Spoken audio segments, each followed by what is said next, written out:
Get torque to 100 foot-pounds. Scary. And I'm gonna come over here.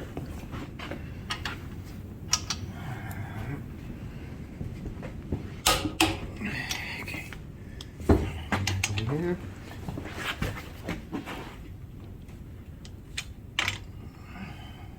Make it nice, clean.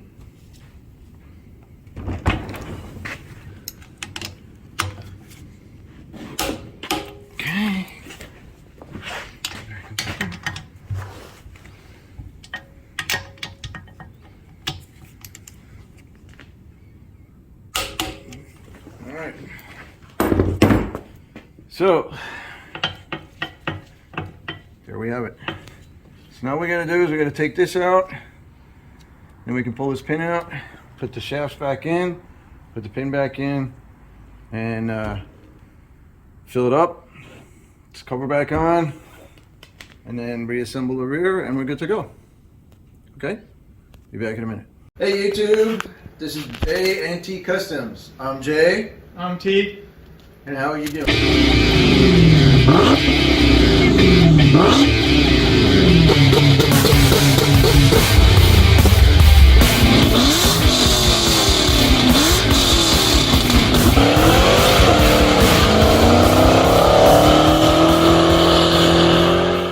Alright guys, so here we are. We've reassembled the rear, cleaned up our gasket. Now we're getting ready to put the gasket on, and the cover, which is drying over there, and tip, put in, fill this area up here with gear oil, okay, put some gear oil over here on your bearings, okay, before you close the cover, and then obviously you're gonna finish filling it up.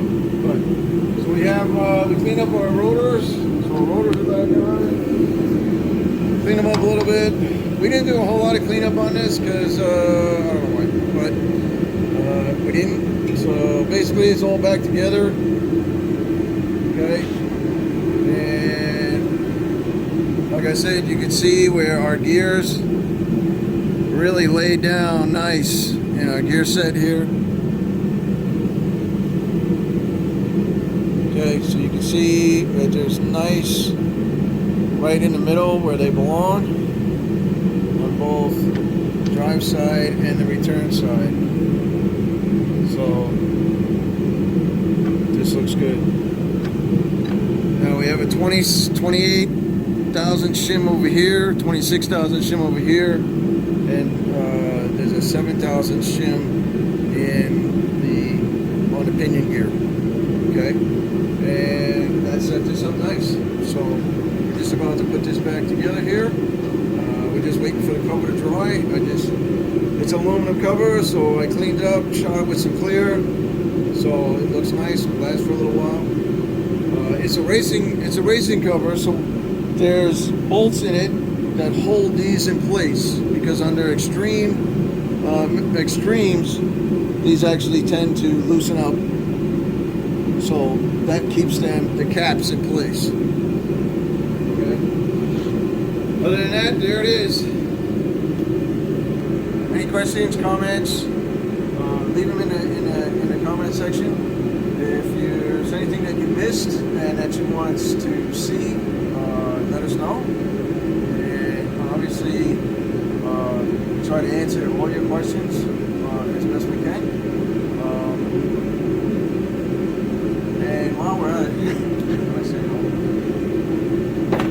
okay, but we'd like to thank you guys for showing up. Once we finish this here, we're going to put it back in the car. Okay, we'll probably do that tomorrow, so we'll make another video for reassembly tomorrow. Now, one of the things that I want to tell you, and I'll probably tell it in the next video also, is that here's our engine. Okay, here's our engine. Where we are with the engine, we got MMR chain guides, okay? The next thing we're going to do is we're going to cut the holes in the cylinder intake. Okay, so we're ready for our water feed. I know we put that on hold. Now we're going to go back. We're going to cut the holes in the intake here. We're going to build a piping system back here. Also, we're going to cut the holes in the back too. Okay, that'll be the next up and coming video. Now, as far as the engine goes, we ordered the parts. We ordered a new block. Okay. Now here's the thing with these types of builds. Okay. This block here, cast iron block, 5.4 liter. Okay. It's a Navigator block. It has a forge crank. Thank you, Tony. It has a forged crank. Okay. It will have a high volume oil pump on it. So we'll have a racing oil pump on it.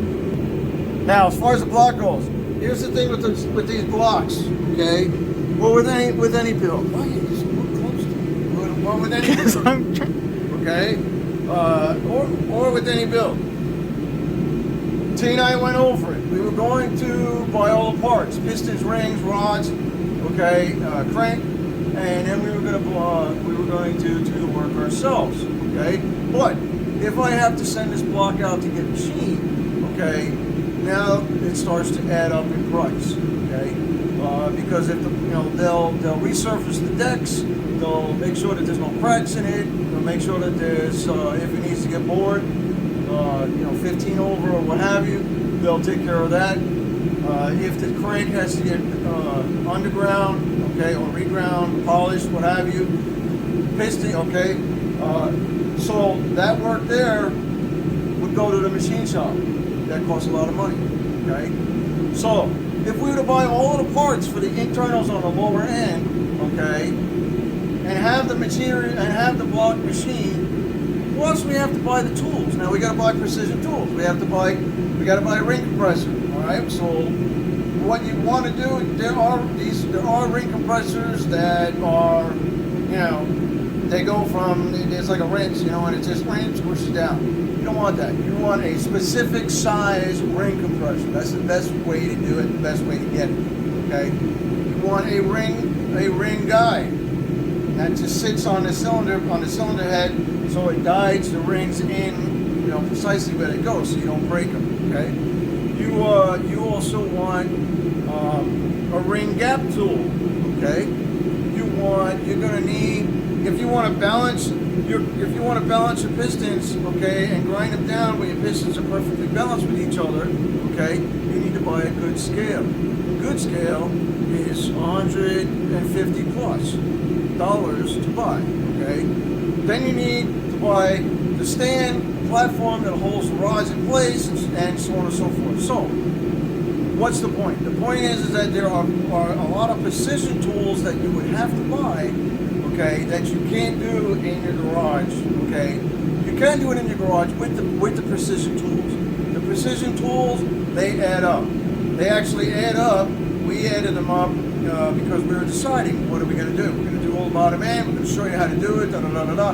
What we'll do is we'll take this apart, okay, and we'll make a couple of videos on taking it apart, and then we can go over and discuss, show you the different, how to, assemble and disassemble the block itself and the pistons and crank and all that stuff, okay? But the point is that we went over the price of all of the precision tools that you're going to need, plus the possible machining of the block, okay, and the bottom end materials. Well, lo and behold, it came out to, it was like $100 cheaper than it was to buy a short block altogether that's race ready, up to 1,250 horsepower. Okay, so we said that's a no-brainer. We may not use the tools. Okay, again, we may just use them once and then they're going to sit in the drawer. So now you spent $1,000 on tools that you may or may not use again. Okay, so you want to, you have to get a really weigh out your money when you're building this kind of stuff. Is it feasible to do that, or is it more cost effective to actually buy it the lower end block already done, ready to go? Put your heads on, put your intake on, put it all together, throw it on a computer, stick it in the car, and now you're ready to go. Okay, and you have a bulletproof 1200 horsepower block. Okay, so that's what we're going to do. We're going to do that instead. All right, but we'll still work on. We're still going to take it apart. We'll show you that. Okay, and a couple things there. So stay tuned. Those videos are coming. All right.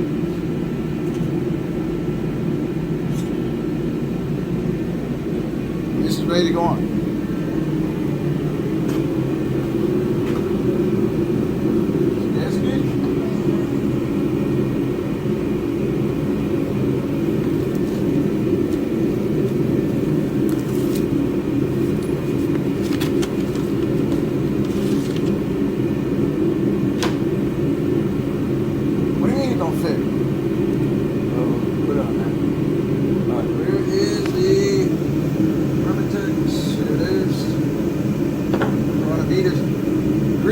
Resistant, oil resistant silicone. See that? I'm really gonna want to be first. I'm gonna make this bigger because this is ridiculous. Let's try that a little bit.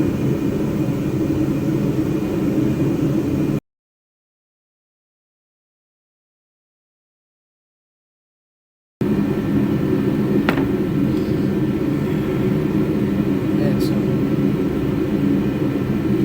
oil on my bearings.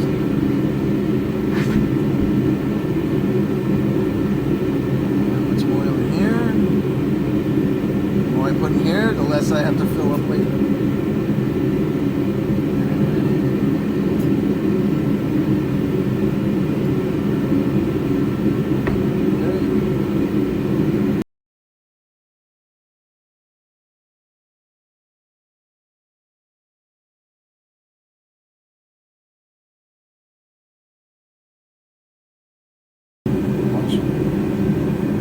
To the individual who gave me this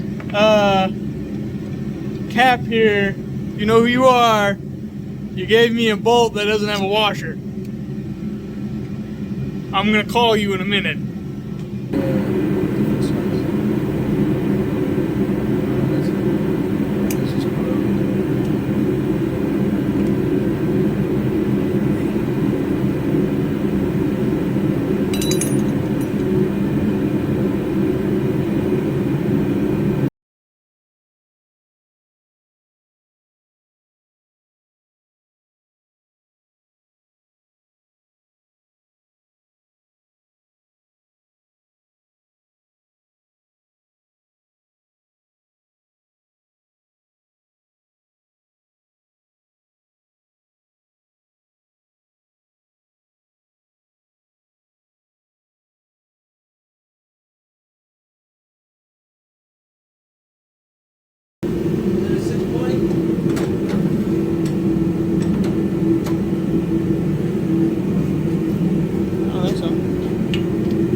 caps in place. Okay. Now you fill it up. What is this? Allen key monster signs.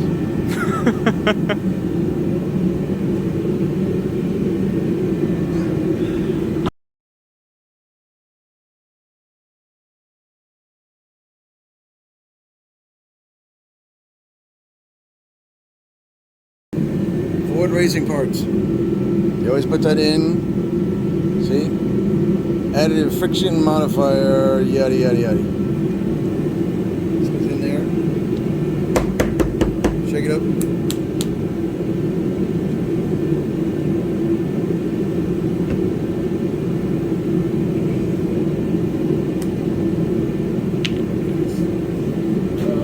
Okay, now we need a micro.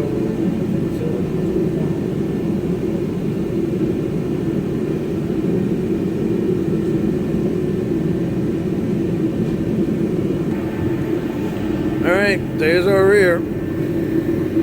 It's all ready to go back into the car, and all we did was took the fill cap, we took this off, filled it up, and now it's full, and now it'll go back in the car and we'll go from there.